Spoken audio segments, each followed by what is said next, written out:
Evet, hepinize merhaba arkadaşlar. Bugünkü videomuzda sizin o çok beklediğiniz kaynak tavsiye videosunu çekiyorum. Umarım beğenirsiniz. Bir sürü kaynaklarımız var. Her dersten kaynaklarımı anlatacağım size. O zaman hiç bekletmeden videomuza geçelim. Abone olup like atmayı unutmayın. Haydi videoya. Evet arkadaşlar, ilk öncelikle karışık olacak derslerimiz. Farklı derslerden arda arda gelebilir, kusura bakmayın. İlk öncelikle kondisyonun şöyle matematik denemesinden bahsetmek istiyorum. Galiba 2 tane deneme kitabı var. Ondan ben bunu almayı tavsiye ettim. Şöyle içinden kolaydan ortaya doğru aslında denemeler bulunuyor. İşte mesela 1. haftada kolay, 2. haftada orta zorlukta, 3. haftada konu zorlaşıyor. Ve aslında siz de böyle konunuzu geliştirmiş olabiliyorsunuz. Şöyle göstereyim bu kitap. Ben kullanırken gayet memnunum. Arada bazen bazı hatalar çıkabiliyor tabii, yani doğal olarak birkaç tane yanlış soru olabiliyor ya da cevap yanlış olabiliyor. O zaman öğretmeninize sorabilirsiniz. Bundan sonraki kaynağımız İngilizce için Ata Yayıncılığın kitabı. Bu kitabı da aslında beğenerek kullandım. Çünkü aslında soruları zor değil. Yani tam LGS kıvamında sorulardı. Hani o yeni nesil tarzda şöyle sorular değil de böyle sorular var zaten içinde. Şöyle göstereyim size de mesela. Bu şekilde sorular var. O yüzden ben beğenerek kullandım. Size de İngilizce için gerçekten önerebileceğim bir kitap. Ve ayrıca İngilizce için Milli Eğitim kitabını da kullanın arkadaşlar. Matematik için biz pek kullanmadık. Ama İngilizce, İnkılap için gerçekten kullanın, işinize yarar. Sıradaki kaynağımız yine bir İnkılap kitabı. Şöyle göstereyim. Start Fen'in Bizim Sınıf başlığı altında çıkan bir kitabı. İçeriği de şu şekilde. İlk öncelikle alıştırmalar var. Şöyle. Ondan sonrasında şu şekilde sorular var. Pekiştirmek adına. Sonraki sayfada da bir tık daha zor beceri temelli testi var. Bu şekilde. Ben aslında yani güzel oluyordu. Hani hemen alıştırma çözüp sonra teste geçip üstüne yeni nesil soru çözmek benim için daha eğlenceli oluyordu. O yüzden ben kitabı beğendim. Ayrıca şöyle konu anlatımları da var içinde. Göstereyim.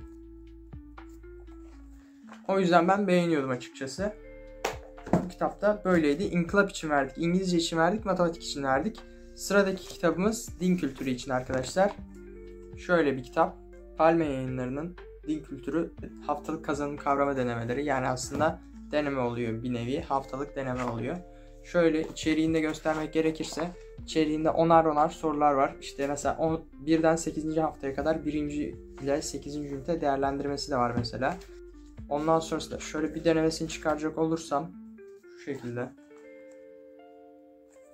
Yani aslında güzel, ben beğenerek kullandım. Hani eksik olduğum konularda gerçekten de işe yaradı yani. Hani mesela eksik olduğum konudan deneme çözüyordum, gerçekten de güzel. Yani din kültürü için size önerebilirim bu Palme Yayınları'nın Ultra serisi haftalık kazanım kavrama denemeleri. 42 föymüş.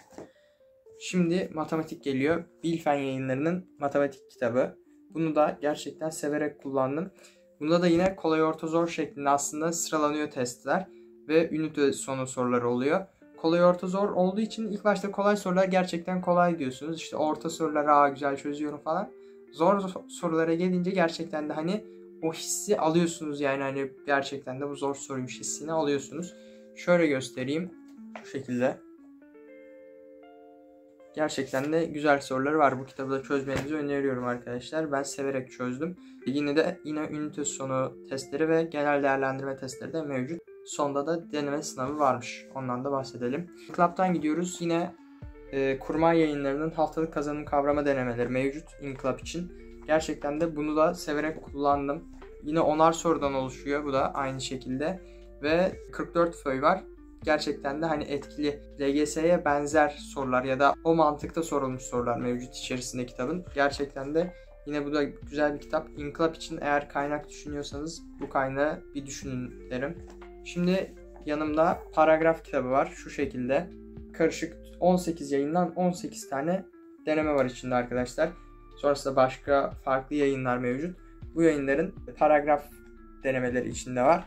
Yine güzel önerdiğim bir kitap arkadaşlar. Paragraf düşünüyorsanız ve deneme şeklinde düşünüyorsanız gerçekten önerebileceğim bir kitap kendisi. Sırada bir fen kitabı var. All Star Newton Yayınları'nın fen kitabı. Gerçekten beğenerek çözdüm. Çok güzel kitapları var. Size de öneririm arkadaşlar çözmenizi. Şu şekilde içeriği mevcut. Böyle sorular var. Yine uzun kısa şeklinde sorular var. Yine aslında bunda da kolay orta zor şeklinde biraz oluyor.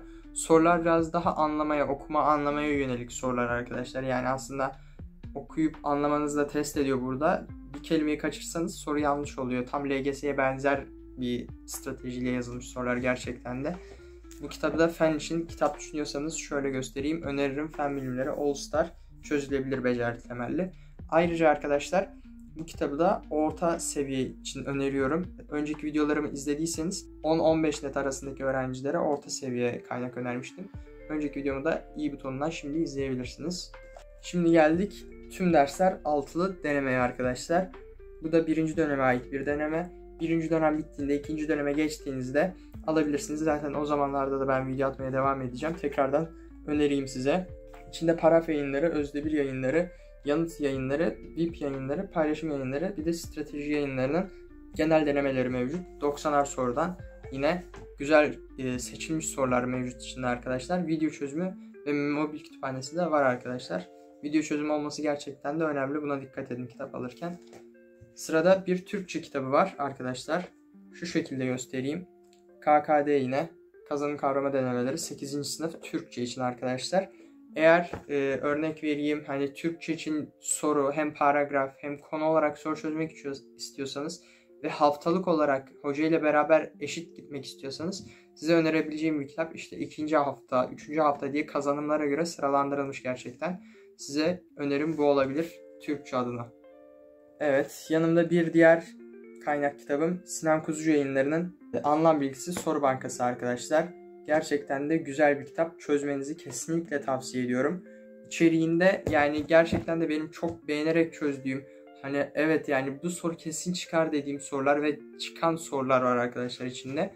Ve yani sizi düşünmeye zorluyor. Hani bir de içinde hem paragraf soruları hem de konu soruları var.